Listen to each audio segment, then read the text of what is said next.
We are live. Hello and welcome to PropTechBuzz, a podcast channel, a business podcast channel where we talk to PropTech founders, CEOs, investors, VCs from all over the world and learn from them how to build and scale successful PropTech companies. Now, I mentioned about founders, I mentioned about CEOs, VCs, but today I have a unique guest. His name is Luke Graham. He is part of Pi Labs, one of the renowned VCs when it comes to built world, when it comes to PropTech. However, he's part of head of research, and this is what piqued my interest because I've never spoken to somebody. I never knew about a research team in a VC, and that's why I approached Luke, and he was kind enough to be on my podcast. So before I welcome Luke to the podcast, I would ask all my guests out there, all my listeners out there, to please, if you have been listening to my podcast, if you are listening now, and if you have not yet subscribed or hit that like button, please do that because as you all know, prop tech is still a niche sector, and when people like and subscribe, our content reaches to more and more audience, so the distribution is wider, and I would appreciate that help. And if you prefer to listen to audio only content, then you should go to Spotify and search for PropTechBuzz, and you will find us there. With that, let's welcome Luke. Luke, welcome to PropTechBuzz. How are you doing today? Thank you, Ravi. I'm good. Congratulations on the recent launch. Am I the first guest you've had since the launch? Oh yes, you are Yes. the first after What an the launch. honor. So thanks for reminding me. It's been so much in my mind that I forgot to mention, guys. Yes, we launched PropTechBuzz platform, the world's only platform where PropTech products get launched and promoted on the global stage. And Luke, thanks for reminding me. I would have forgotten to announce this again. Yes, you're the first guest, and we have gotten a lot of traction. I never knew there were lots of butterflies before we launched, whether it would work, it would not work. Yes, we had a few hiccups, but you know what? The response has been phenomenal. More than 350 accounts have been created, more than 36 products have been launched. The engagement has been out of the world, and so many people have said so many nice things. So if you go to PropTechBuzz LinkedIn page, you will get to see the buzz already happening. So many people have written me personal messages. The founders have written me personal messages that this was the need of the hour. And you know what? We already have started to bring impact. So there are connections being made. So just yesterday, after a building management software startup, they launched on our platform. An accelerator got in touch with us. An accelerator actually got in touch with us and said, "Hey, we found this interesting launch. Could you connect me with the founders, because we have a few customers who are exploring building management solutions." So Right. this couldn't have been better. Within 48 hours, we are showing results of this type, which is exactly why we built PropTechBuzz. So yeah, but the focus today is not PropTechBuzz. The focus today is Luke, who is our spotlight of the day. So Luke, we are here to learn from your extensive experience that you have had. But before we get into the meatier stuff, very very curious to know a little bit about your career trajectory. How did you end up becoming a head of research at Pi Labs? What all you have been doing in your past life? So take us through your journey, please. Yeah, sure. So my story is a little bit of a romantic one, you might say.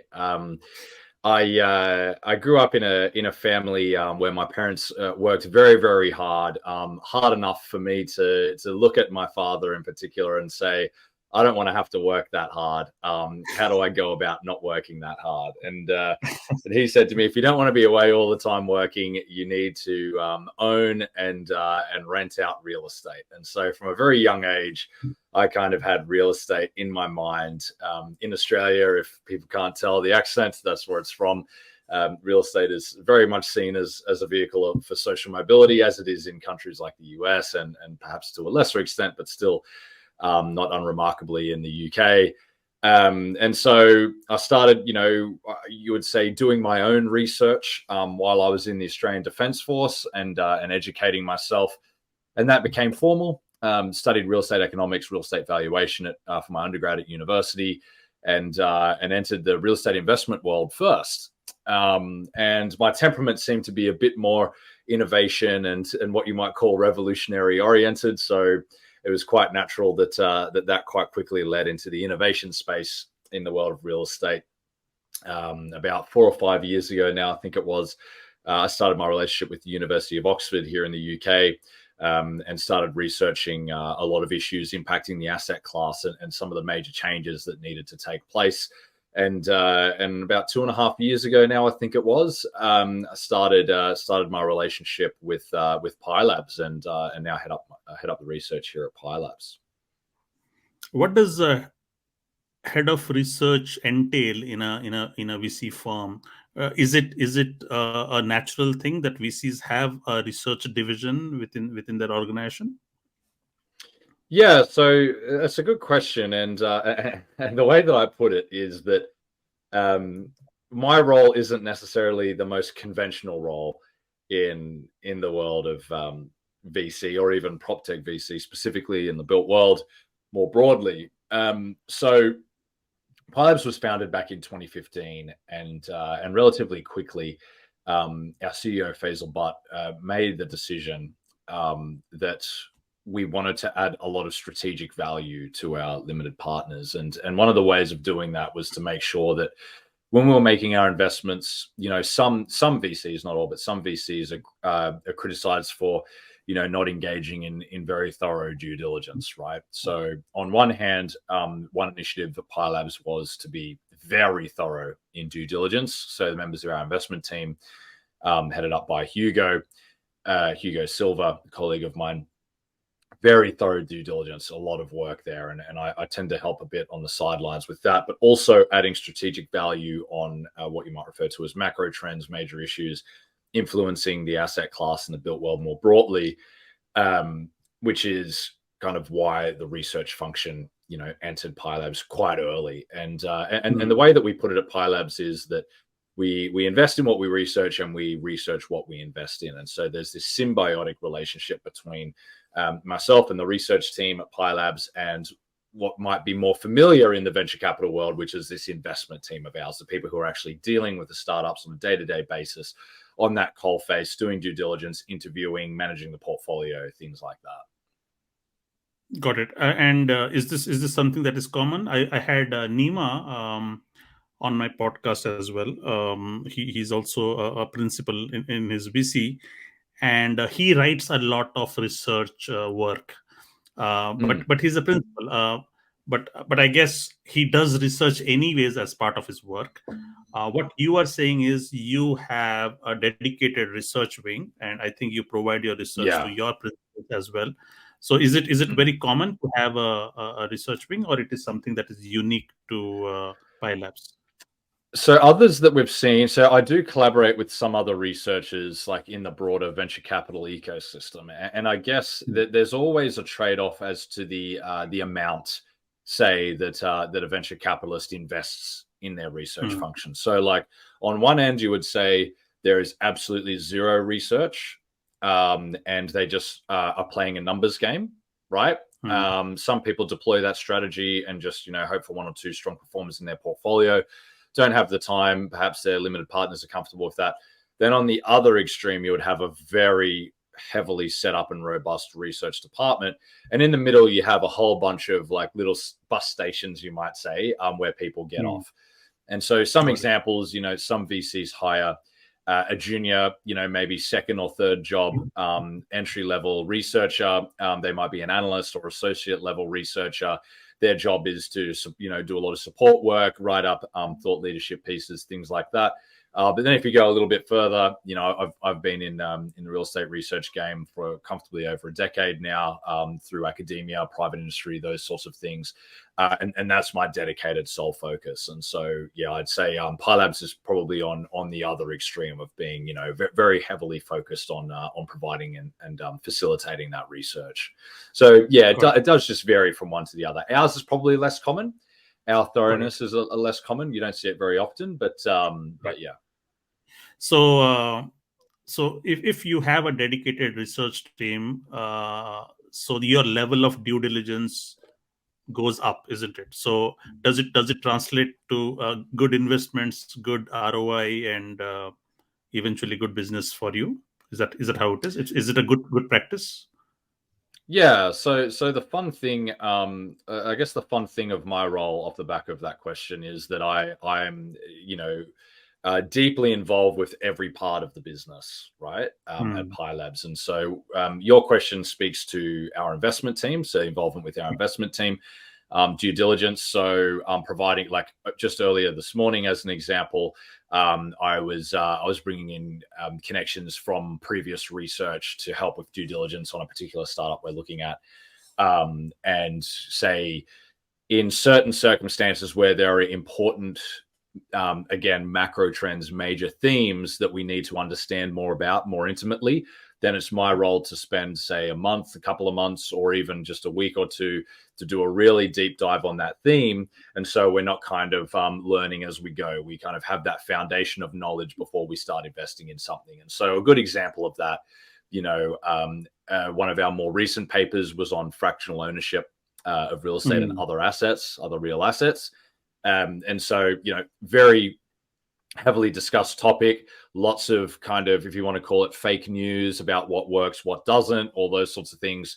And so the research team and I put together, about 15,000 word piece of work, the size of a master's thesis, if you want to think about it that way, for those who have master's degrees and have done master's theses, on discerning between good and not so great business models, in our view, in this area, which generally most VCs may be kind of navigating more in the dark with those sorts of things. And the same applies with future research themes and going further back, other research themes that we've had. So that's how it influences investment, that, we make sure that we are more educated than largely anybody else in the sector on these specific themes, which allows us to make better informed decisions on what to invest in, what not to invest in, and those sorts of Got it. things. And in a way, there's a lot of IP work also, right? Because you are doing your own research. Yeah. Do you protect it, or do you publish your research out in the public? How does it work out? Yeah, so I've got to say, and well, without making it too much of a pat on the back to the team at Pi Labs, for ourselves, but Pi Labs is quite open with our communication. We believe in open collaboration, consultation. Naturally, the world of venture capital, there is an element of collaboration there anyway. VCs don't invest by themselves. VCs are often even criticized as being sheep. We move together, right? We're always waiting for the first one to go, and we all sort of move together on an investment round. So the same kind of, obviously not following, but the same kind of collaborative approach essentially applies to our research. And so, oftentimes we'll talk to people outside of the prop tech or built world sector, some people inside. Oftentimes my job is to sit at the kind of the boundary of what is considered to be prop tech or built world, to sort of test and, interpret what's coming down the barrel. So some things naturally are kept in-house and need to be, but we do share a lot of our work with the public. It tends to be a bit delayed from when we've shared it internally and with our limited partners. So our big white papers, as an example, that come out periodically, they're in the hands of our team and our limited partners generally about a month before they go public, and other pieces, on the other hand, go out the same day. So it varies depending on piece, but yeah. Got it. You mentioned about VCs follow a sheep mentality or herd mentality. Could you explain what goes in there? Because it's always, yes, it's like a card of decks, right? So one deck falls and everybody follow. Help me understand the psychology behind it. Yeah, it's very natural. It's funny enough, this is one area that I have done a bit of study in. It does happen quite broadly across the investment landscape. There's, if you've ever heard that old saying, that I'm going to butcher it now, but it's something along the lines of "nobody gets fired for hiring IBM" or something along those lines. Have you heard that phrase before? Yes. I've heard it. Yes. And so what that really speaks to is this issue around uncertainty avoidance, right? And comfort with uncertainty. And so whether it's in venture, whether it's in the conventional real estate investment sector, whether it's completely other assets in art, whatever, what you often find is that the early movers have, by the very nature of their work, a higher risk profile baked into their investment. Because Right. there is less certainty about the success of that investment going ahead or being successful. And so you see that kind of play into the VC market at times as well, where perhaps some of the less innovative VCs are never comfortable with going first, and kind of have a business model where they just follow on, and that works quite well for them. It's actually quite smart when you think about it. It's very similar to deploying PropTech, right? Right. If you're the very first customer to deploy PropTech, then you're taking a risk on the credibility of the business, what happens if it shuts down, all those sorts of things. But the benefits are that you generally have a deeper relationship with that company. Generally means you have better input onto the development of the product, all these sorts of things. So there's trade-offs here. Similar thing plays out with investment.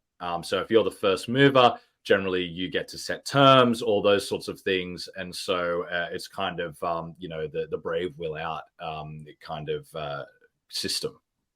Got it. Yeah. Cool. Yeah. Thank you for explaining that. So let's talk about PyLabs a bit before we get into some of your research work.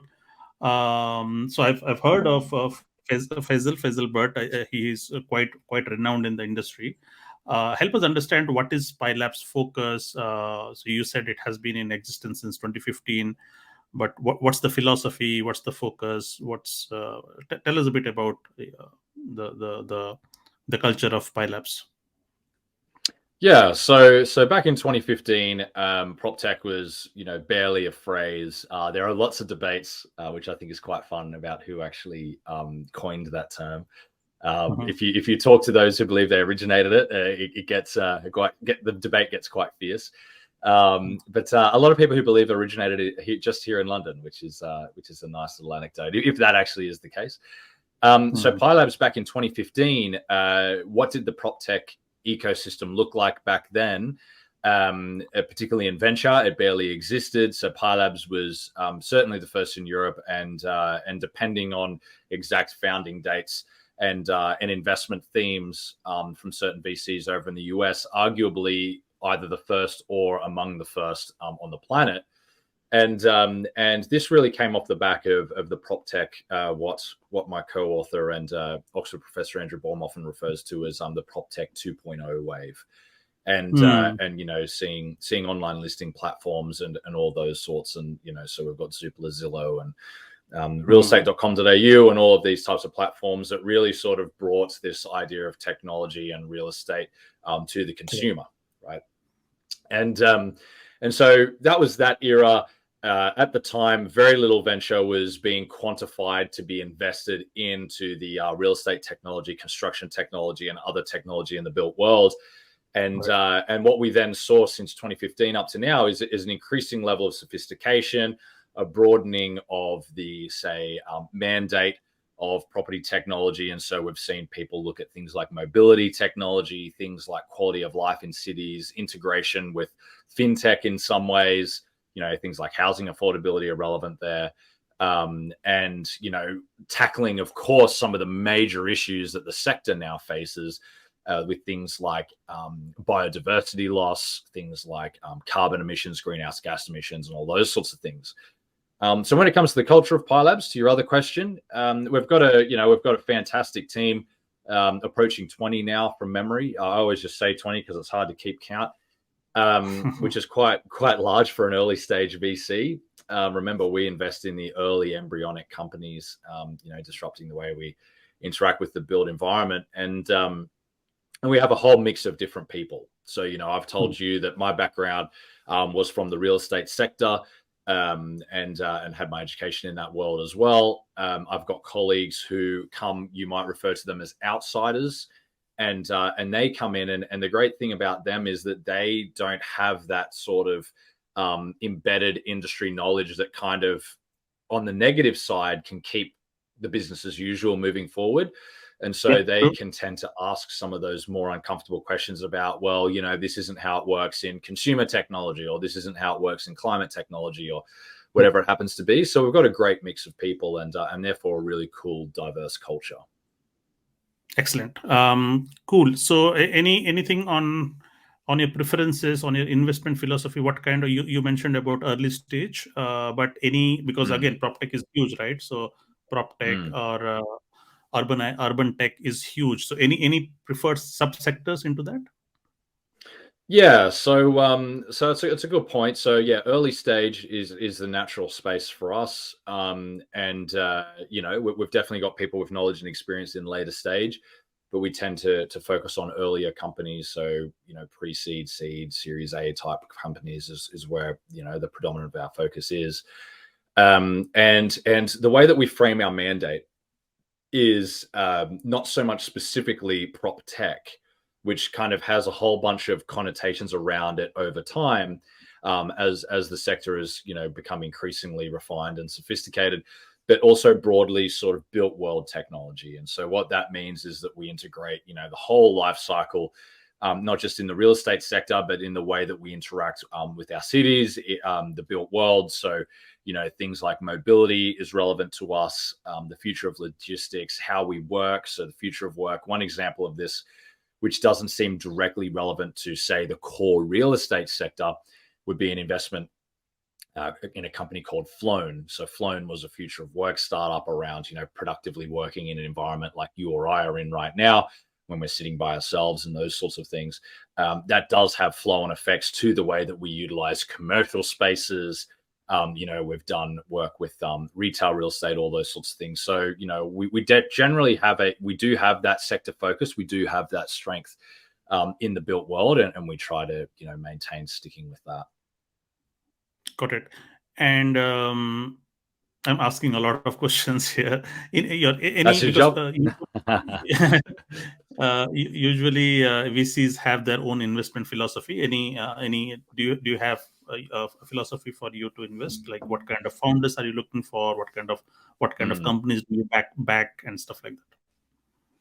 Yeah, so specific founders, one of the favorites for our investment team is we lean towards global mindset with the scalability of their companies. So lots of investment groups and VCs have different philosophies around scale of the companies that they're targeting or the assets they're targeting, all those sorts of things. For us, it's generally what we're looking for is the ability to scale internationally, novel ideas that are able to do that.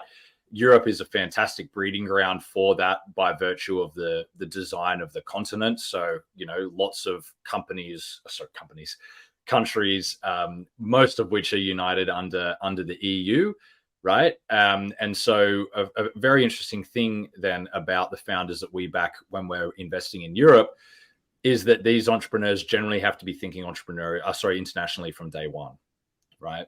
And so I recently did a case study, which will be published quite soon, on a company called Bright Spaces in our portfolio. They're based in Romania. And by the time that they were at pre-seed, seed stage of that organization, they were looking at international expansion because that's how it is in Europe. And so what that means is that you have that early sort of exposure to having to deal with different cultures, to having to, spread your network more broadly than your own language and your own comfort zone.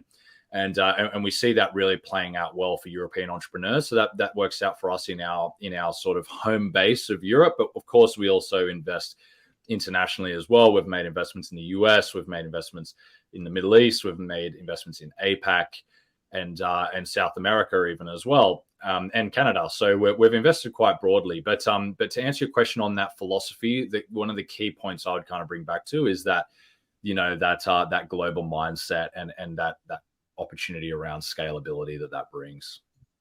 So this is my favorite topic: scalability, international scalability, and that's why PropTechBuzz also exists. So usually, of all the industries, PropTech real estate is seen to be local in play, right? Real estate is very local. It is about the local data, local dynamics, which is very different.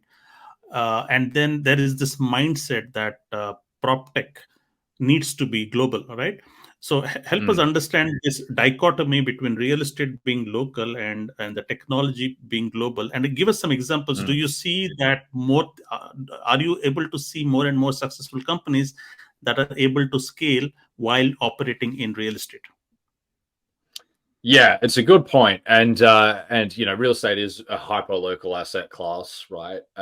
Even if you're in a country with states inside it, like the US or where I'm from in Australia, it's not only confined to your nation, but generally confined to your state. The state is almost its own. Well, it's not almost. It is its own jurisdiction within that country, and then you'll often have local, and that's its own jurisdiction as well. And local laws will prevail in things like planning, as an example, which, yeah, you're absolutely right, does make the scalability point a little bit more challenging. But I think, going back to what I said around, starting with that international mindset, or that transcending jurisdiction mindset, is if you're designing your product like that from day one. The first company that comes to mind for me in our portfolio is a company called Layout, right? Who deploys AI and machine learning as a subset of AI to provide take into account all the variables necessary for the layout of a building. So government regulation, all those sorts of things like fire escape, type of materials, all these sorts of things. Take this into account when proposing different floor plate layouts, right, of physical spaces, say an office building, something like that. Now, that varies from jurisdiction to jurisdiction. So the big question mark off the back of your question would be, how would these guys, as an example, scale beyond, say, the Netherlands into France or something like that, or into the UK or over to the US or whatever? I guess the kind of maybe oversimplistic answer to that question would be to bake that into the product from day one.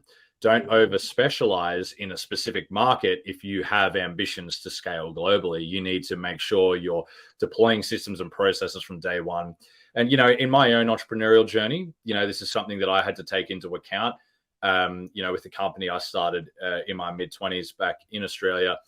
I had to take into account the fact that, well, this is the state that I want the business to be in 15 years time. And therefore, these are the things I need to be doing today. And so, as an example, we're an investment advisory business. We had a policy within a few months of not doing out of hours client meetings, right? Because that wouldn't have been scalable if we were doing, 200 transactions a year and things like that. Right. The same applies to accounting for jurisdictional variation, in any PropTech product. Got it. In fact, the panel that I'm doing in London in PropTech Connect is exactly on this. The theme is scaling challenges from emerging markets. Okay. I completely understand. If it is not baked in from day one, if your vision is not to be scalable, then you will not build your product with a scalable mindset, isn't it? Do you see any other challenges other than the product being scalable? Is it also a vision and a mindset issue of the founders? What are some of the challenges against going global? Is it visibility? So how do you make yourself visible? Like how do you go to new geographies when you are local? Somebody, a company in South Africa, maybe, okay, doing great.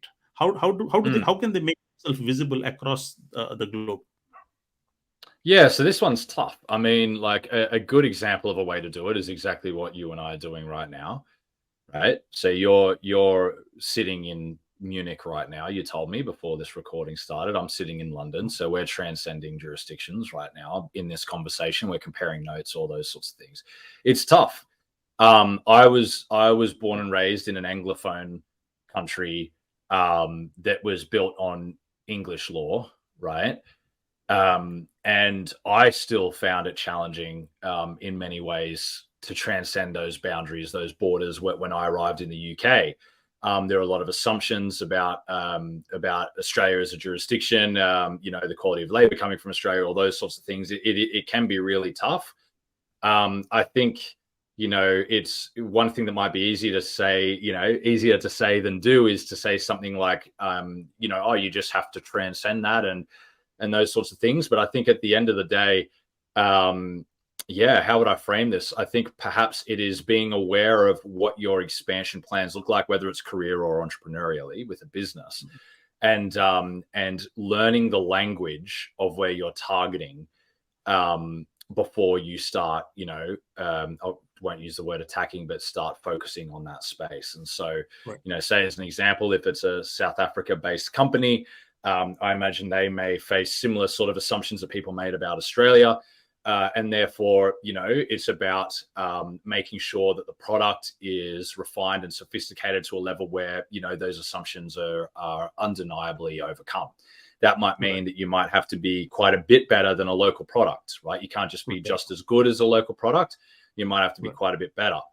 And I've seen that with entrepreneurs even in Eastern Europe. So, if I go back to examples of companies we've invested in, some of them struggled expanding to other parts of the globe because of assumptions that were made about Eastern European products and all those sorts of things.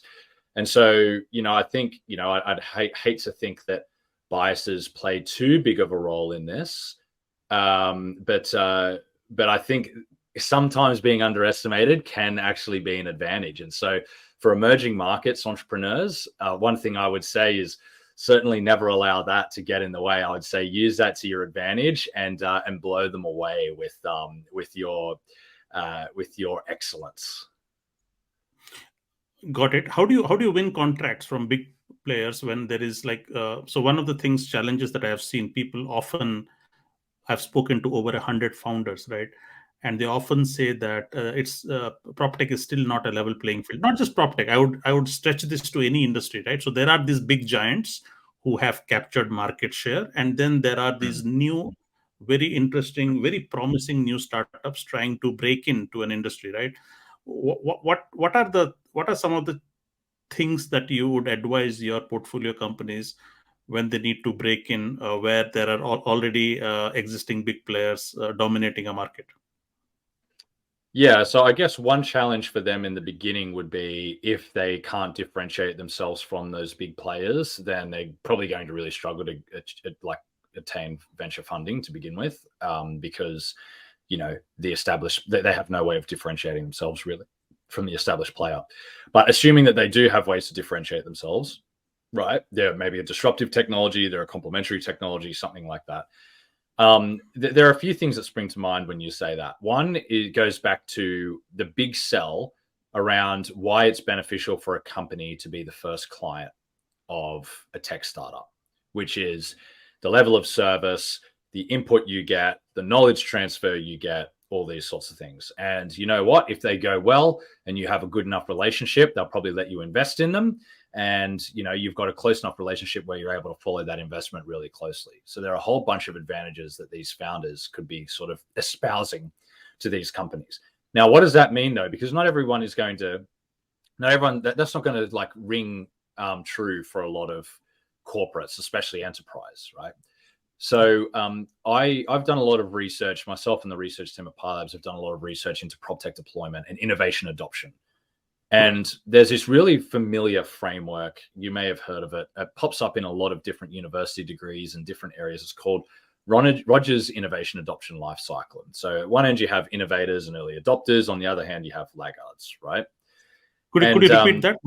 What is it called? Rogers, did you say? Rogers Innovation Adoption Life Cycle. Yeah, Everett Rogers. He came up with it in the 1960s, and it's been refined over time.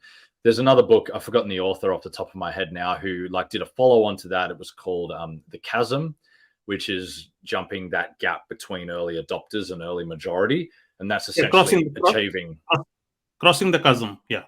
Yeah. And that's essentially, if you put that in venture speak, that's achieving product market fit as an example. And so when you're an early stage entrepreneur, you're addressing, you're targeting those innovators and early adopters. They're different. They've got a different mentality. They've got different values than the rest of the market, right? And so when they're looking at disrupting an incumbent, the whole challenge for them is, okay, how do I speak the same language as, yes, there we go. That looks right. So if you zoom in on that bell curve, maybe that colorful one there, see the colorful one? If you scroll back up. Yep. So this applies to innovation. It applies to organizational behavior. There's a whole bunch of different themes. Sorry, I was just leaning very close to my microphone then. That this applies to. So yeah, there we go. Innovators, early adopters, early majority, late majority, and laggards. Right? Got it. Now, if you think about what are the different mindsets, let's think about a real estate company, right? On the left-hand side, the innovators, they're saying something like this, right? This is the language they use. We want to be seen as first movers, the best in class, the only people that have this tech in our assets, right? When you come into our buildings, you recognize them because they have X, Y, and Z, right? We're different, right? On the right-hand side, you have people saying, we won't use a technology unless it's been proven with one of our competitors already. We want to actually watch it in action, right? Now, neither of those are right or wrong. There's very good reasons to be both, or either, I should say. Be hard to be both. But what that says to an early stage entrepreneur is you need to address these ones on the left-hand side, these early people. You need to speak their language. Now, what does that mean? It goes back to being a retail assistant in a store, right? When I used to go suit shopping back in my 20s, there was this famous suit brand that I loved. It was called MJ Bale, right? I still buy from there. And the store assistant, I'd walk in there and say, I'm looking for a new suit. This is pre-COVID when we all still wore suits. and I'd walk into the store and I'd say, I'm looking for a new suit. And one of the store assistants, I'll never forget this. She said to me, this one here is our most popular. You would look great in that. I was like, I don't want the most popular suit. Everyone else is wearing it, right? Now, what did that mean? That meant she was communicating the wrong way based on this curve, right? She was targeting someone towards the right-hand side of this chart when she was dealing with someone towards the left-hand side of the chart, right? Now, the risk I take by being on the left-hand side is the outfit looks silly and everyone laughs at me, right? You go on the right-hand side, it's proven, everyone else is wearing it, so on and so forth. So if you use that metaphor, that fashion metaphor for property technology or technology more broadly, this to me is the way that you address your early adopters, the first people to start using the product. Where do you find early adopters? How do you find early adopters? Yeah, really good question. I think there are probably a few different ways. One is being exceptional at networking, right? And so we see some entrepreneurs who are absolute legends at networking. I see them everywhere. I see them so often that I'm sick of seeing them, right? And when I see them at an event, I try to avoid them, not because I don't like them, I love them, but because we've already covered a lot of topics. There are other people for us to meet. So doing that, understanding the landscape of the sector, and therefore knowing who are the right doors to knock on, what are the sort of views, values, and beliefs of these key decision makers within these organizations? What are the problems? What are their challenges? What are they dealing with on a day-to-day basis? How can I make their life easier? How can I make this the best deployment that they've managed over time? How can I make them look good, right? All these sorts of questions is what you need to be thinking. And it's a lot easier now than it was a few years ago, because most firms these days that we deal with, Ravi, they have innovation managers, they have, approximate role, which generally is around sustainability, right? Sustainability and change and innovation all tend to be wrapped up with either the same department or sister departments within these organizations. So you have people, are the people to target, but also sometimes they're not actually the decision maker. So you need to obviously get them on side, but you need to be making sure the final decision maker is also on side, whether that's a CFO or, the CEO or whoever that happens to be. So how do real estate, primarily real estate companies, do they have a budget that they allocate every year to technologies? Do they proactively go to conferences and trade shows to buy and shop new technologies? What has been some of those behaviors that you have learned managing your own portfolio companies? Yeah, so it varies from company to company. Some are, almost what you would refer to as industry cheerleaders, right? And so they're out there, they're very excited about meeting new people. The challenge, which, is probably great timing for PropTechBuzz. Actually, if I'm to give you a nice little shout out, I promise Ravi I promise to the audience that Ravi didn't pay me to say this, but the benefit of a platform like yours now is that something we're aware of and we've been aware of for a few years now is this proliferation of PropTech and built world technology, right? So there are so many solutions, and we're getting this challenge of paralysis from overanalysis, right?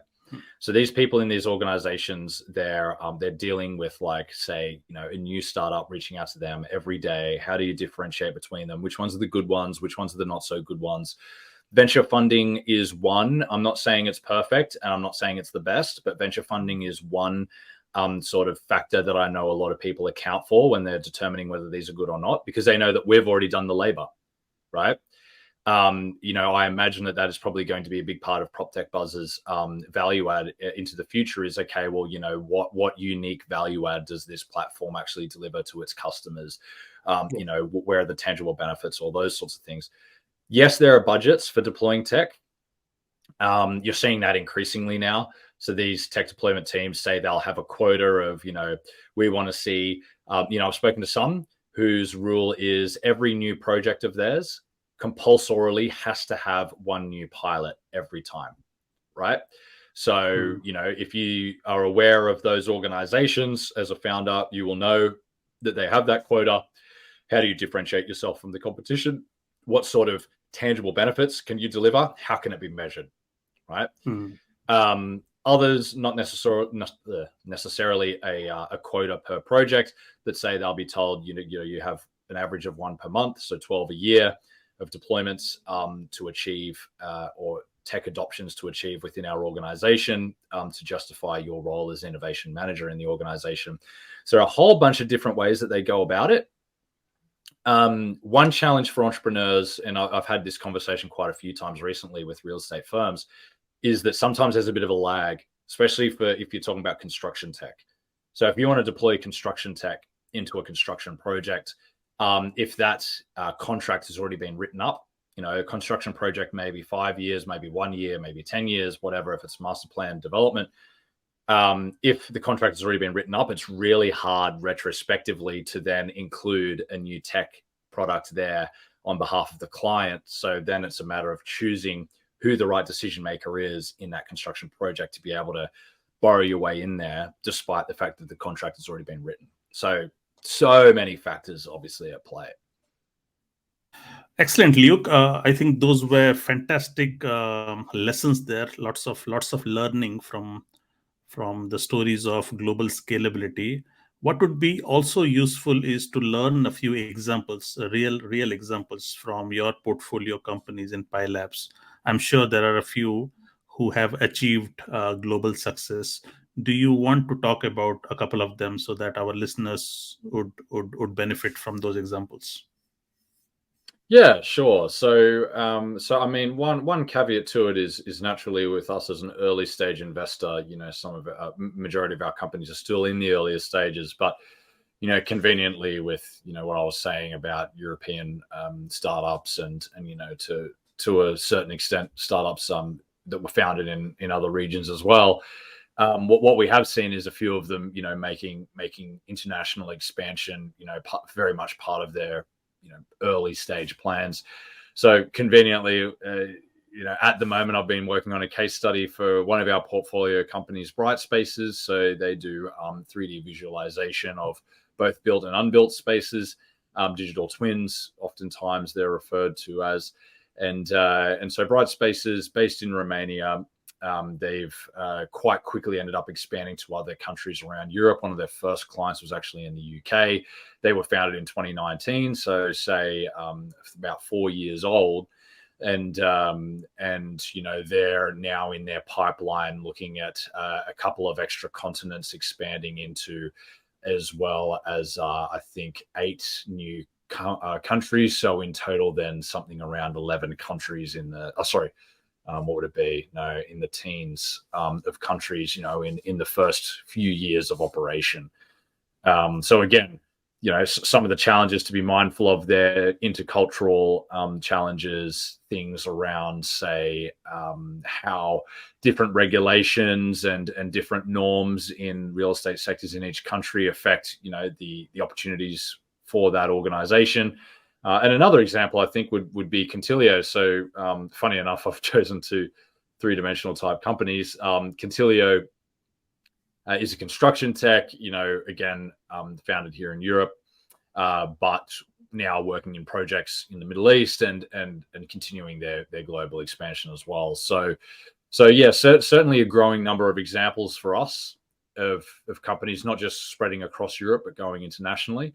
And of course, we're seeing some success with international sort of engagement with some of our APAC-based companies, as well as some of our Americas-based companies as well. Got it. So yesterday we talked about real estate being local. So the examples that you shared are primarily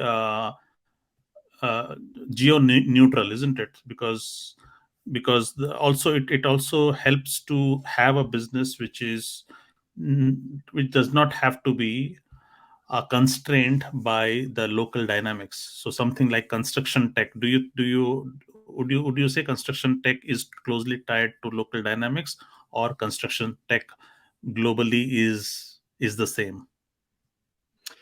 Yeah, I mean, it's a good question, and the way that I would think of that is that there are large scale challenges that face construction everywhere, and probably the most famous example of this, which is probably spoken about among the most frequently, is the environmental challenge, right? So, we hear quite often, depending on your source, that somewhere between 30 and 40% of global greenhouse gas emissions come from construction and the real estate sector.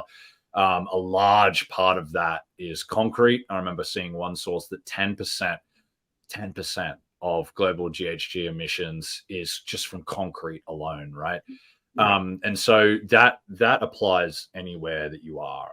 Obviously, it applies in rapidly growing markets a bit more significantly than it does in established markets, where that emission is already embodied in the assets rather than new emissions coming into the sector.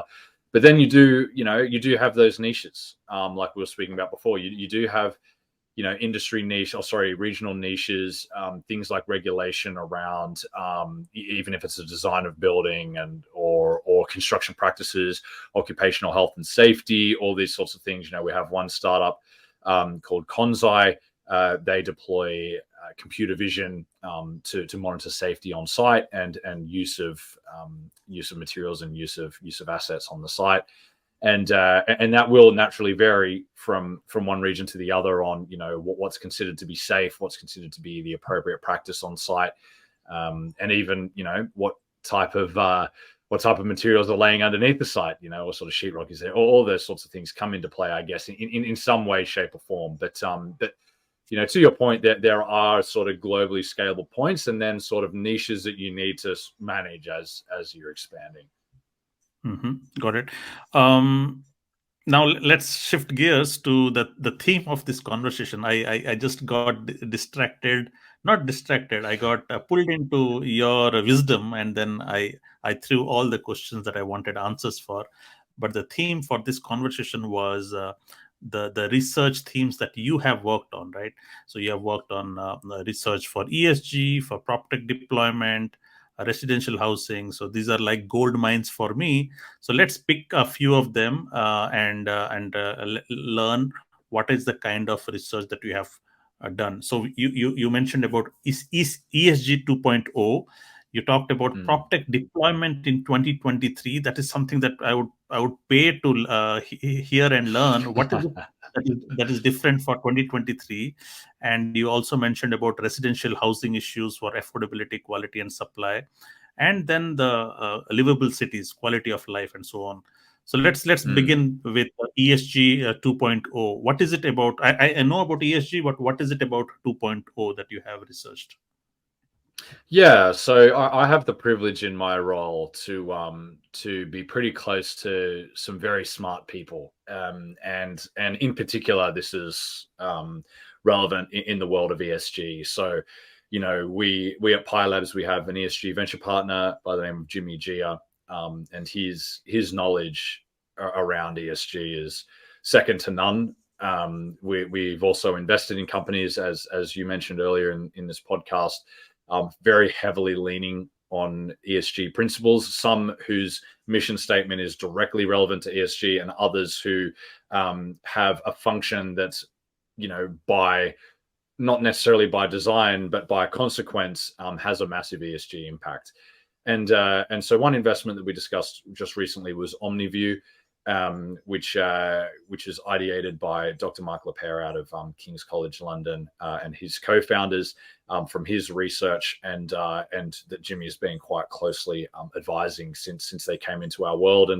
And so the three of us, plus our research and strategy partner, Andrew Baum, with a long history in real estate research, we all got together and started discussing this concept of ESG 2.0 that Mark and Jimmy had been looking at. So essentially, if you think about ESG 1.0, that they essentially classify that as the period of ESG from, when it emerged, in the early 2000s, through to just a few years ago, right? And you could characterize it as having like a lot of really good intentions and really changing the conversation.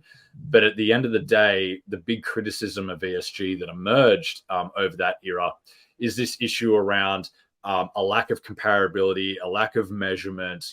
So if you say, that you're a net zero company, what does that actually mean compared to another net zero company? Is that directly comparable, those numbers?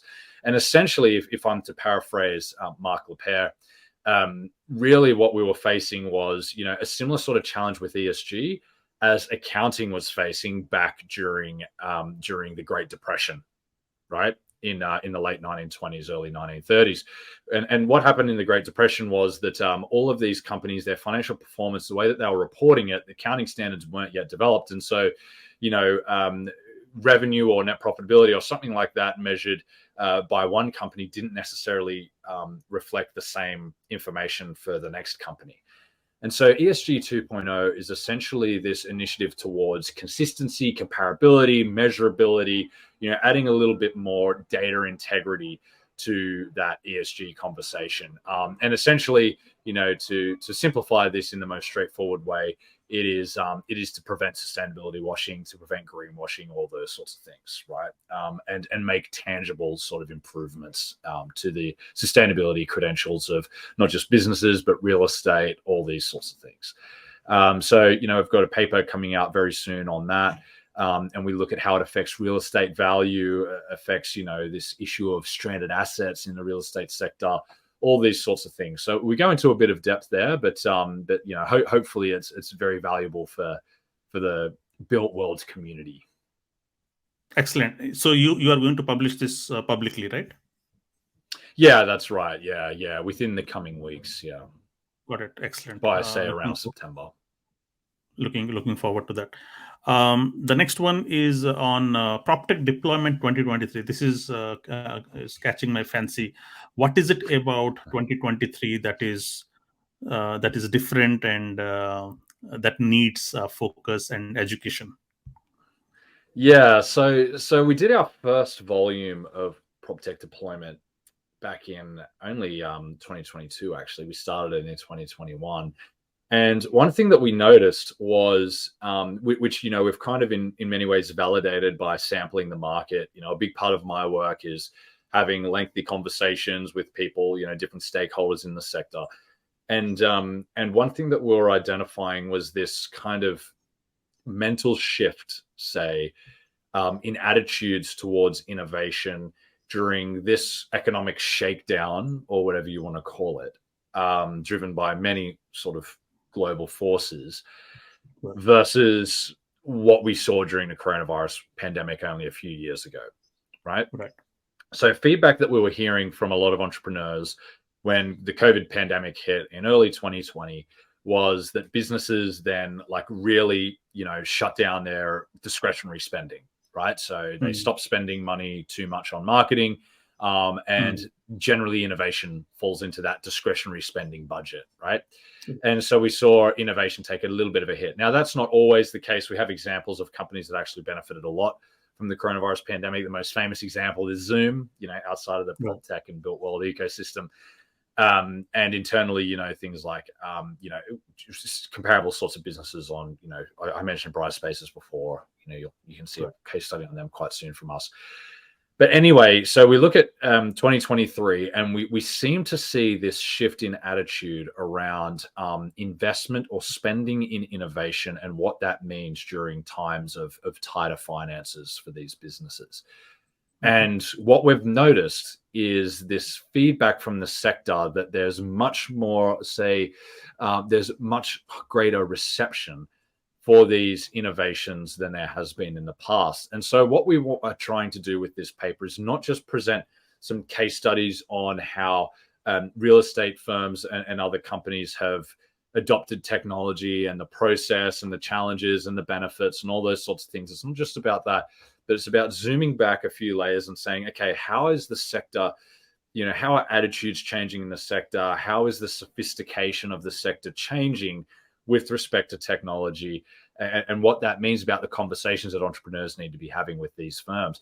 Now, one key thing that we identified only a year or two ago is a company in the UK called Landtech, right? And Landtech was founded 2014, 2015, something like that.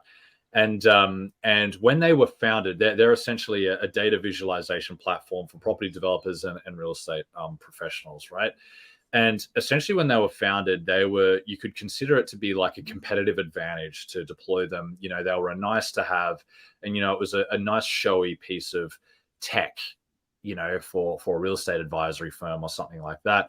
And as they grew and became more sophisticated, what we found is that conversation flipped to, instead of being at an advantage by having Landtech, it became so widely adopted that if you didn't deploy that technology, you're at a disadvantage, right? So I think that's a really important distinction, right? It's like almost like not having a computer, today, if you have a desk job, right? It's kind of, it's a necessary tool to get your job done. Right. Got it. So you mentioned about the changing attitude in this sector, and primarily the real estate industry has been a laggard, so to say, when it comes to adoption of technology. So 2023, do you see a renewed interest into PropTech investment? What has been your so what have you observed in terms of changing attitudes for real estate? Yeah, so essentially, going back to what I said just earlier is that it seems like it's much more foundational to budgeting within real estate firms, acknowledging naturally the bias of those that I interact with being towards the more innovative and early adopter side of real estate firms. But it seems like even in those cases, there's much greater buy-in. I was speaking with a real estate executive on another continent only the other day, who was saying, his conversation with his CEOs now is a lot more like they get it. There's much greater sort of understanding of the role that this plays. And therefore it's becoming much more the nuts and bolts of a business rather than it having to kind of be a forced change, right? What in the change management literature they refer to as force-fitting change. And so you could say almost that the sector has been to the gym, gone through those exercises, and is now much more comfortable with lifting those weights now as business as usual, at least for a growing sort of proportion of the sector than only just a couple of years prior. Got it. And what is the biggest incentive? Is it say a regulatory pressure when it comes to becoming more greener, or is it becoming more efficient, or just becoming more efficient with capital allocation? Because if you get technologies, you are becoming efficient, your business is good for business, and so on and so forth. So what are those primary incentives for this changing shift in adoption of technology? So if you remember that that life cycle curve that we spoke about just earlier, the Rogers curve, if you borrowed from that again and sort of contemplated, or use that as a framework to sort of categorize companies and what their motivations are. You could think about that in a similar way. So, for the more disruptive, or say companies that identify with being more innovative and more distinct from their competitors and things like that, the uncertainty tolerant type businesses, you could say that for them it's about differentiation, it's about competitive advantage, it's about these sorts of things. Whereas for the, try not to use too many naval metaphors, but if you think of, steering a battleship is the way that we often phrase it for large companies. If you think about those large behemoth battleships that maybe aren't as over enthusiastic about differentiating themselves as they are in kind of maintaining their prominence, then those motivations are a little bit different, right? For them, it could be those regulatory forces, which very much is the case for environmental, and that's not going to get any easier. That's only going to get more intense. We're talking now, rather than just energy efficiency, we're also talking about net positive impact on biodiversity gain with new developments here in the UK and in many more parts around the world. We've seen France, with great initiatives around green roofs and things like that. So we're only going to see that move more in that direction, which I'm pretty excited about on the biodiversity side. Biodiversity is something I'm pretty interested in personally. And and then, of course, we have these forces around, what you said around the business's operations. So, if other parts of the global kind of professional sector are becoming smarter around the use of technology, then not doing so in the real estate sector is meaning that you're not attracting the right talent. We're going to end up with an antiquated sector, all these sorts of things. There are so many forces moving around and pushing from different directions. Got it. Nice. So it's all coming together, isn't it? And is this consistent across the globe, or do you see certain geographies who are more prone to invest further, and then there are some geographies which are still waking up to the idea? Are you aware of geographic and imbalance in terms of attitudes?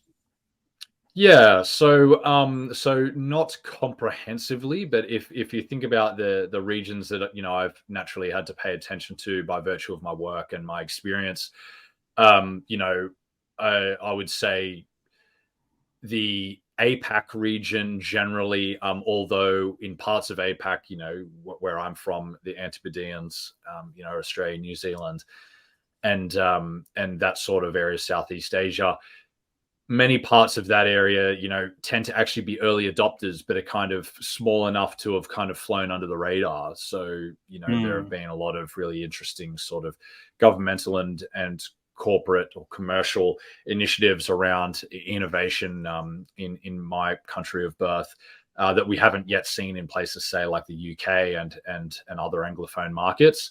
And what I would also say is that there's a really interesting incentive, and you're seeing this kind of act out in a lot of emerging markets where, say, the UK, in some respects, and many other parts of Europe as well, you could almost frame it as being a victim of its own historical success, right? So the UK is the home of the first industrial revolution. The railways here are hundreds of years old. Prior to that, you had the canal system here in the UK. All these sorts of things, right? And so, the UK is quite famous for having Europe's, and I believe the world's oldest housing stock, right? And so a lot of the processes here in the UK are much harder to retrofit because they're hundreds of years old. They're deeply embedded. One of the key things discussed a lot is around HM Land Registry, Her Majesty's Land Registry, the fact that it can take, a year or two to issue titles for new builds and all those sorts of things. Whereas that's not a problem for markets, again, like Australia, New Zealand, and many emerging markets where they're starting from a position where everybody has smartphones, internet, global internet is a thing. And so a lot of this isn't being baked into their assets the same way as it was in the UK 100 or 200 or even 300 years ago. Got it. So do you see massive potential in the emerging markets in the next decade or so? Is that in terms of technology adoption? Do you see that is the Yeah, big? I see it not only as an opportunity, I see it as a necessity. So, there's a big debate around the established versus emerging markets, on greenhouse, going back to environmental issues, going like to greenhouse gas emissions, things like cheap energy, things like development, all those sorts of things. And I think a way to sort of bridge that gap naturally is going to be through technology, right? Through the massive proliferation of these technologies. That's the only way to make sure this massive level of development in these emerging economies is done so in a way that is beneficial to them and also meets the sort of push from these ultranational organizations, say, that are pushing for a more green sort of development of these countries. And not just that, as I said before, having the advantage of, say, you can almost consider this the same way as you think of this with entrepreneurship, right? So in entrepreneurship, there's a benefit of being the first mover and there's a benefit of being the second mover. And you can almost frame this the same way for emerging markets, right? There's that second mover advantage of watching what happened with the first mover. Yeah. They can accelerate faster because they have the playbook. Okay, they just have to apply the playbook and they can accelerate faster, learning from the lessons of other countries, other regions. Excellent, very, very exciting. So let's now move to residential housing. So, by the way, PropTech Deployment 2023, is this also something that you are about to publish, or is it an internal? Yes. Research? Okay. Yep. Yeah. So we'll have that out. We'll have our first case study out in early September. Our second case study a week or two after that, and then we'll have like our sort of broader commentary on PropTech 2023 a few weeks later. So September is a big month for the release of a lot of our research. Excellent. Let's talk about the last two, residential housing issues. Yeah, so I mean, off the back of what we were speaking about just earlier around, being stuck in path dependency in a lot of long established markets, the UK, in many countries around the world, you hear of this housing crisis, right? Undersupply of housing, poor quality of housing, affordability, all these sorts of issues. It's an area that I've been researching for a bit over a decade now, and essentially, what we've done is we've looked at it through the lens of all these economic forces we've been speaking about, cost of materials, the issue around interest rates increasing.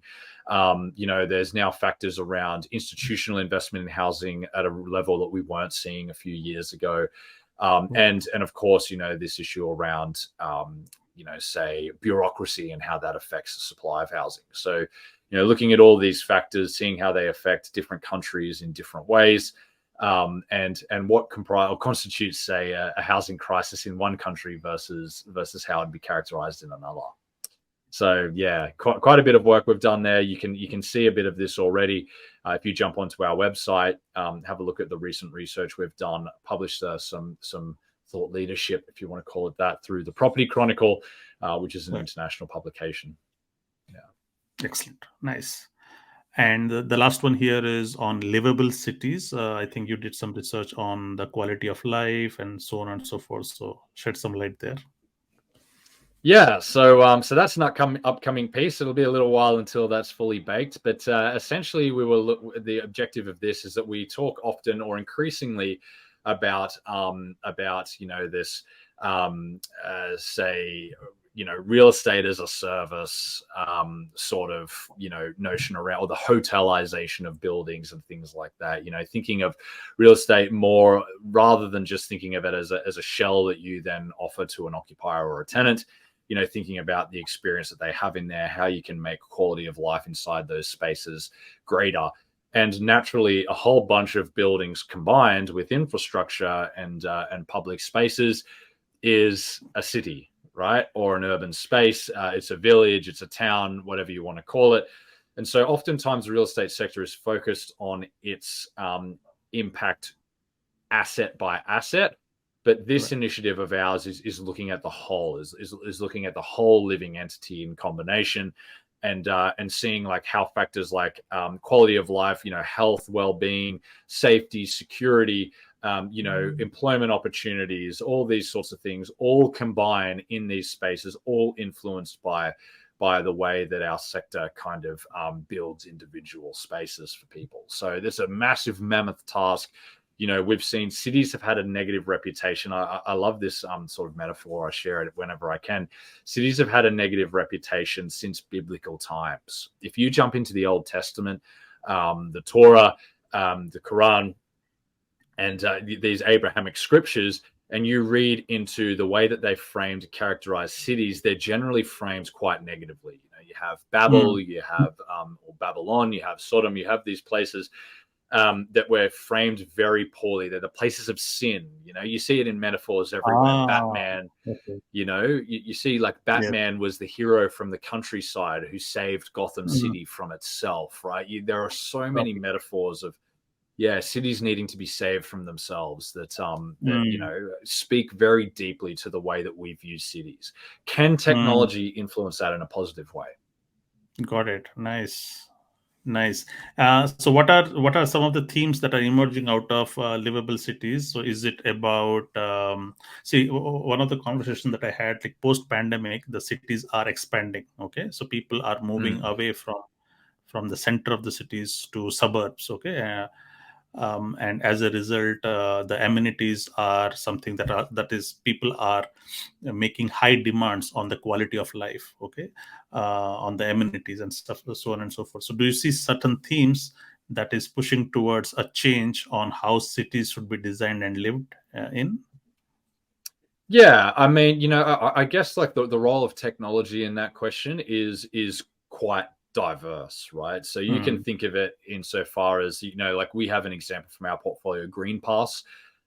They are like at the design stage, so at the very early stage of an asset's life cycle, and their role is to deploy, AI in order to say identify the most appropriate spaces on a building to integrate biodiversity, green space, things like this. It's useful for urban cooling. Green space has a massive impact on mental well-being, focus, all those sorts of things.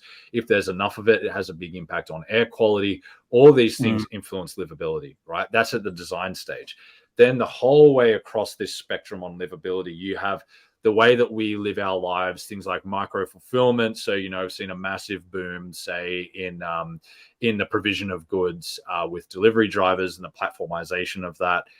So, Deliveroo, Uber Eats, all these sorts of things, they influence the demand for retail space and the way that we use retail space. So it has a direct impact on the real estate sector and everything then in between.